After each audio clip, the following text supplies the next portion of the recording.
Hey, what's up, everybody? I am Maxwell Faulkner, and welcome into a real Falcon Sports Podcast.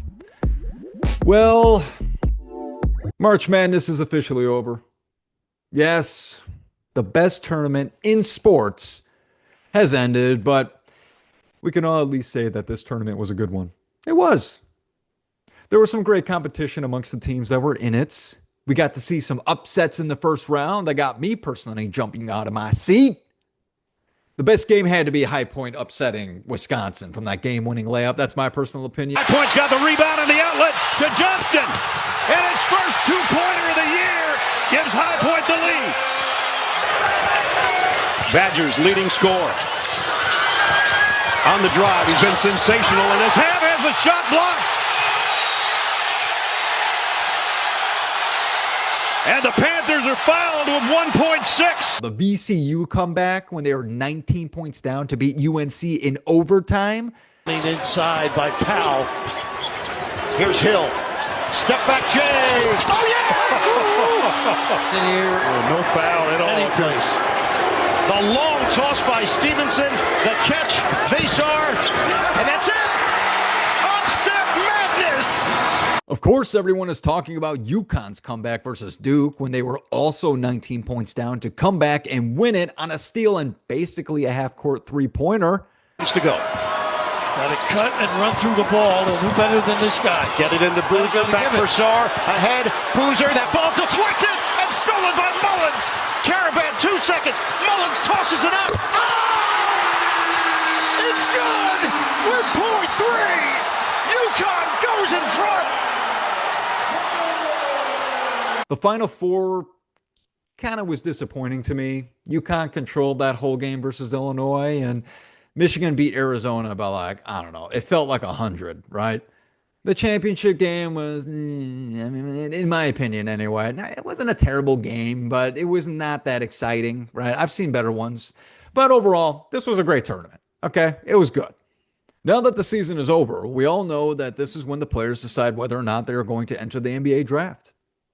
To the one-and-doneers, the freshmen, who are on the fence right now, but leaning that they want to go pro, yes, I am talking to you, Cameron Boozer, AJ Dybantsta, Darren Peterson, Darius Acuff Jr., Keaton Wagler, Nate Ahmet, Caleb Wilson, Braden Burris, and Kingston Flemings. Here's what I have to say to you.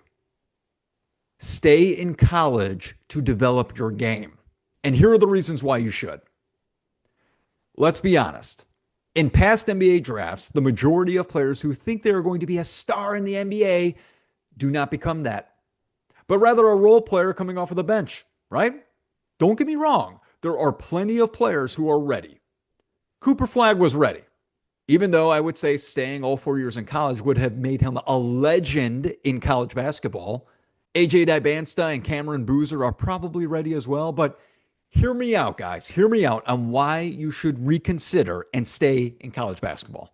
First, the reasons you would enter the draft at such a young age, other than your talent, would be because it was your dream as a kid and you finally reached that point where you can now accomplish that dream. And also, money. Dreams can always wait, especially if you are competing at an elite level inside of college basketball against other players who have the same dream as you do. But to leave college earlier because of the money you will make in the NBA? College basketball players are making millions of dollars now because of the NIL.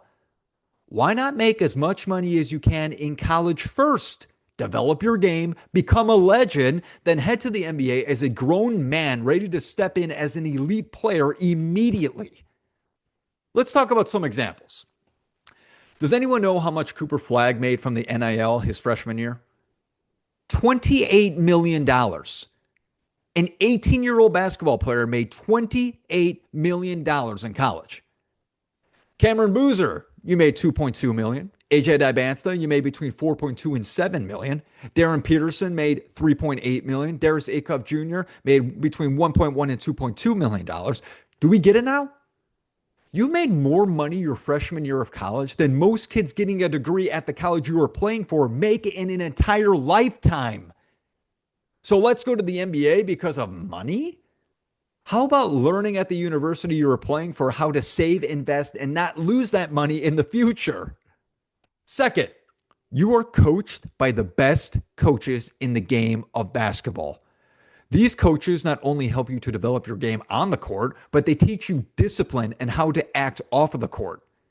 They teach you to be a man in the world, not a boy prancing around in his sports cars, hitting up the clubs and making a jackass of himself the next day when he finds out he's in the news because of a scandal. College coaches truly care for athletes' well-being. They develop relationships with the players that last a lifetime. I'll give you an example. Look at Purdue University's coaching staff on the bench. Do we notice something about those coaches? PJ Thompson and Sasha Stefanovic are now assistant coaches alongside their old coach, Matt Painter. Painter, Thompson, and Stefanovic clearly built a relationship where they trusted each other enough to work alongside each other. Zach Edey is always seen in Mackey Arena sitting next to Gene Keady during the games. Relationships that will last a lifetime. College coaches also help to develop chemistry amongst the players inside and outside of the locker room. You will have friendships that will also last forever. That's something the NBA can't buy. Third, and this is something college athletes take advantage of and just don't seem to understand what a privilege this is. You received a full ride scholarship at the best universities in the country to play basketball. You are able to receive a degree in whatever career you would like to have as a backup plan if the NBA doesn't work out for you. Even if the NBA does work out for you, wouldn't it make sense to have something like a business degree to start your own business with the money you made from playing basketball once you retire from the league? Receiving a full ride scholarship is an incredible accomplishment and privilege, and everyone in America would love to have this opportunity. Yeah, sure, some people might say, well, why don't they just go back to college after they're done in the NBA? First, do you really think the players would do that? Second, why pay for it later when the school is literally paying for it now in the first place? You had a chance to get it for free, but instead you paid for it now? Come on. Receiving a degree for free at a big-time university is a smart decision. Lastly, and this is, in my opinion, the most important reason why athletes should stay all 4 years of college. You are creating your legacy. You are becoming a legend.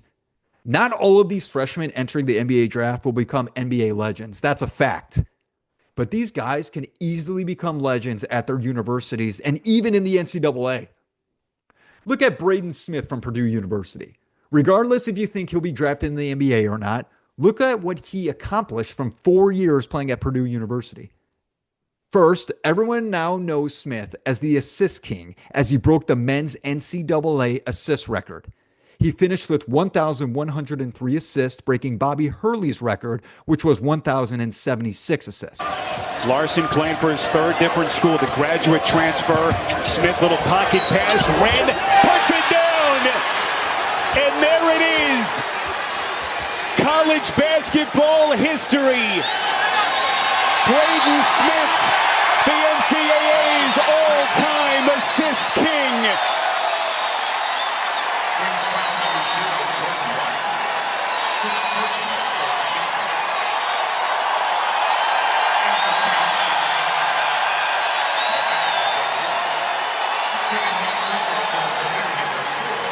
He broke the single-season Big Ten assist record 3 times.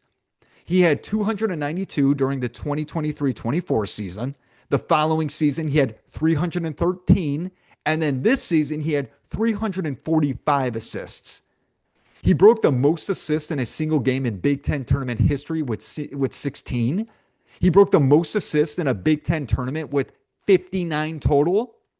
He set a new record in the NCAA for career minutes played by a 4-year player with 5,067 minutes. We can honestly say that Braden Smith is one of the best point guards college basketball has ever seen. Now, here comes the 1960s guys. Pete Maravich, Pistol Pete has the most points in men's basketball. He's the best ever. Okay, That's why I say we can debate about it. All right, we can debate this, but do we all understand my point?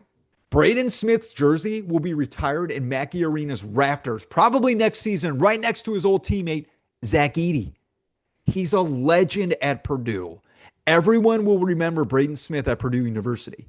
And when you ask who has the most assists in the NCAA, Braden Smith will pop up every single time forever, or at least until someone breaks his record. Here's a question that might be too soon to ask. And I know all his fans will jump onto his defense, even with the facts thrown in their face, but do we honestly believe Cooper Flagg will be known as a Duke legend? Flagg is a great player. Don't get me wrong. I am not saying he's overrated or anything like that, okay? I just want to make that clear.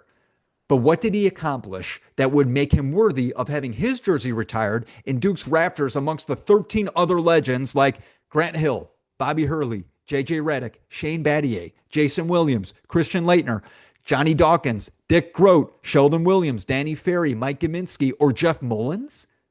Quick fact, all of these players that I just named stayed in college and played for 4 years, other than Dick Groat, Art Heeman, and Jeff Mullins. And that's because freshmen couldn't play their first season because that was the rule during that time. Anyway, back to Flagg. Now, Flagg did win Player of the Year and scored 42 points in a single game, which was the most ever by an ACC freshman. But would his jersey be retired because of that? No way. Cooper Flagg will be forgotten that he played at Duke. I'm just calling it. He will be forever known as just an NBA player. Time will tell, but hear my word. 10 years from now, when kids start asking about what school did Cooper Flagg go to, they will have no idea. They will just name the team that he plays for in the NBA, which probably won't even be the Dallas Mavericks back in 10 years. To the freshmen of the NCAA who are considering going into this summer's NBA draft, at least give it some thought. Is it worth it to stay in college a little longer? You will make tons of money from the NIL. You will be coached by hands down the greatest coaches in the sport. You will receive a degree of whatever you choose for free. And finally, you'll become a legend at your school and be in the history books forever as one of the greatest players to ever play at that university you play for, and potentially one of the greatest players to ever step foot on a college basketball court. Does that not sound more appealing than more money from the NBA? Does becoming not only a smarter basketball player, but becoming an educated adult that understands how to act on and off of the court, spend money, and to be respected all throughout the sports world not attract you? I personally would love to see all those guys I mentioned in the beginning running all over college basketball for years to come. But who will enter this draft this summer? The majority of them. Probably. But maybe, just maybe, a couple of those guys will decide that their legacy is far more important than receiving more money from the NBA.